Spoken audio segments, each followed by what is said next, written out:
Getting a really late start today, although I've been working on this thing for a couple of hours.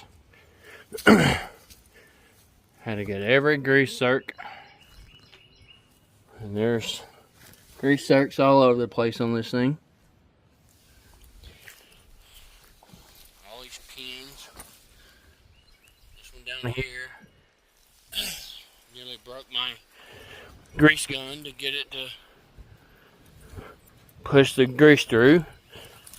This side was worse.